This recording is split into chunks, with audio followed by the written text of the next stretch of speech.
All right. Hey, Mike. Hello, Connor. How are you? I'm good. How are you? I'm glad I'm we took doing a time great. I to do want this to breaking welcome news.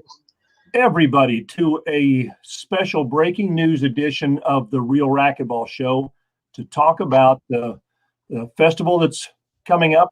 It's the 2021 National Championships Festival presented by Penn. And we want to tell everybody that the website is up, ready to access. We are making some edits in it as we find things. Where this is such a unique event because it has juniors and adults in it, singles and doubles for the adults and juniors. That we're working through some little bugs that are going to make the whole event work better. So, Connor, tell everybody kind of what the dates are and what's happened with some of the dates in the different parts of the championship. Yeah, of course. I mean, still, typically we have the dates that we initially launched. Singles is going to be the 3rd through the 6th. Doubles is 6 through 9. But we had a little bit of an adjustment on the juniors, the junior team qualifying. So we had a little bit of feedback that even adding an additional day was really going to help a lot of West Coast athletes. And so what we did is we're doing juniors now from the 9th through the 13th, technically the 12th, but the junior team qualifying is going to be the 10th through the 12th, or the 10th through the 13th, sorry. And that additional day, it seems like, is going to help a lot of people out. And I'm okay with that, totally fine. It's not really going to affect a lot of things. And I'm dealing with a couple questions about flights and hotels that have already been booked. But if you need to adjust your hotel room, definitely call group housing. If there's any way that I can help in terms of either flight arrangements or anything like that, let me know. But that's the biggest change right now is we're adding in that additional day to try and help with some of those athletes from the West Coast. Yeah, that's great. And we got some really good feedback. And I'll tell you, I've heard since we announced the dates and kind of the breakdown of which parts were when, I had some terrific feedback from a lot of the athletes across the country, both the adults and the juniors, how excited they are that they're actually going to get to compete for the team in the midst of what's still a pandemic situation. But it's eased up enough that we're able to put this together all in one time in one location. And we really want everybody to kind of understand some of the challenges of this. And I'll let you speak to it here in just a second. But the pandemic that's gone on for the past year is starting to wane down a little bit in certain areas. And we hope by the time the championship happens that it's even better than it is now. But what's happened is all of the events that were originally planned throughout the last year, things are starting to open up. So it's almost like opening a floodgate. All of these events are going all over across the country. So it's not like everybody's just waiting for us to come in and have our one event. In St. Louis, the timing that we have for this event, the juniors are the last part of June. Yeah, of course. And I think that now, right?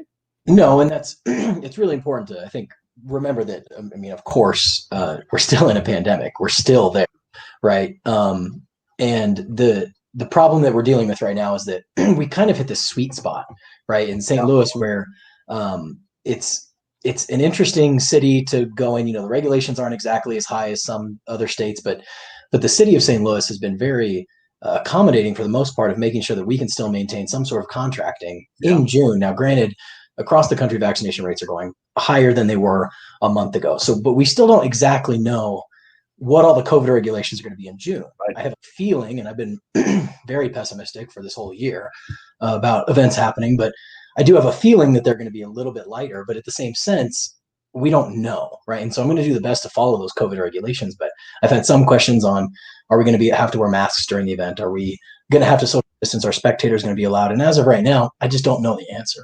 Right. The feel and the sense is, and we're, as you know, as things are changing for the better, as the event gets closer, we will be in contact with all of the local officials, and we will put out a statement as to what the regulations will be. I mean, we can tell you now what it is now, but we don't think it's going to be the same in the next week, 2 weeks, 3 weeks, 4 weeks. So I read a little bit of what was going on Facebook and the chatter about, COVID and wearing masks while we're playing and all that kind of stuff. My opinion at this point, we're not going to have to wear masks while you play. That's just silly. I mean, but I do I do want to jump into it though, right? Because I saw the question from Sudsy and Gabe both. Yeah. The trend right now is looking that we're not going to have to, but I have to be very, very political about this, and I hope everybody understands. The city can still, change things left and right. They can still call us and say, well, it sounds like you guys are not going to follow any of our regulations, so we're going to shut you down. Well, we're not doing that, right? Like if the city wants us to do this, if they give us regulations, we have to follow them. I mean, the event happens, but as of right now, yeah, the trend looks lower. So I don't think that that's going to happen, but it is still a question mark. Yeah. And everyone will know exactly what it is before they come to the festival. Over the next few weeks, we will get some really good information, and we will abide by whatever the regulations are. We just will, for the safety of all of the people coming. We hope that the vaccines are out in bigger spread. Everybody's going to be safe in this. Masks are required to wear in the clubs and such. We want everyone to be safe, so we'll follow all of those regulations. So the site's live. It's up, it's going, so everyone needs to go on and register for it. If you're playing doubles, absolutely have your partner register. It's required that both people get on and register for it. Share the site link around everybody. One of the things that's really important, and one of the challenges we have with this event, is we don't have any predictions on how many people will show up. Yeah, right. For a lot of reasons, big COVID, combining the divisions together, it adds a whole element of unpredictability. Where typically national doubles, we can normally tell you how many people are going to register within 40, 50, 60 people. Yeah. This one, we can't even get within a couple hundred on what we think is going to show up. So we are asking everybody, and when you go to the site, you'll see that everyone gets a $20 discount off your first entry if you register by, I believe it's the 17th. Is that right? Yeah. So the 10th. No, the 10th is the 10th. Okay. Registration ends on the 17th, but that 10th is the early registration. Early discount. So take advantage of that $20 discount. We really need everybody to get in and register early, so we can. I mean, we've got a lot of things to get in place.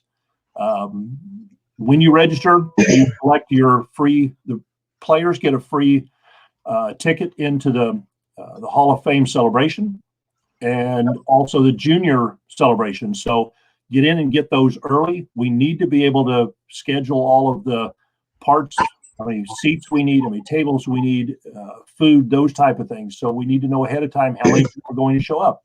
Mike, I'm going to jump in there too. Norm asked a question about the $139 per event, and no, that's not the case. And so it's, if you register early, it's $119, but the additional divisions are $59, regardless of, and correct me if I'm wrong, Mike, regardless of singles or doubles.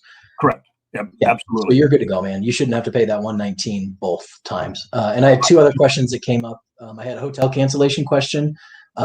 Yes, absolutely. We're in a pandemic. All of the hotel negotiation, the contracts that I worked on have a cancellation clause in there. So if the event is canceled, you get a full refund. Absolutely. I don't know where it came otherwise.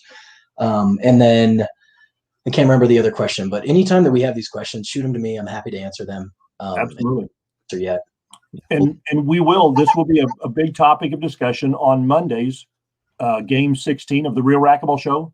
So if you've got questions, tune in for that. This was going to be just a 5 or 10 minute discussion about the website being up. Go on and take a look at it. When you've got questions, like what Norm has, the tournament is as a whole, which is why it's all one site. So if you enter singles, the first division, take the discount on that, get in early. All of the rest of the divisions, including doubles or singles, you can enter up to 6 of them as an adult. So enter as many of them as you want to. You'll play all of your singles between the 3rd and the 6th. You play all your doubles between the 6th and the 9th. Get in and take advantage of those. Enjoy. We have so many parties and activities planned for the evenings. We'll talk more about those on the Real Racquetball Show. We don't want to go into it here, or we could spend an hour talking about all the fun stuff that's going to happen at this event. We've got live music set up, all kinds of different things that are going to happen. So we really appreciate everybody taking their time and watching this. This is fantastic. We love all the questions because that means that you're engaged and excited about it. Keep bringing those to us. We really want to get all of your questions answered so that you come to this event ready to play, ready to celebrate racquetball getting back on the courts. Cool. Well, thanks, Mike. I appreciate it. I think we answered a couple of them. If we have any others, we'll address them. Yep, keep them coming. We'll take all of these and we'll work them into the show on Monday. Tune in, Game 16. We look forward to talking to everybody. Thanks, Connor. Thanks, everybody.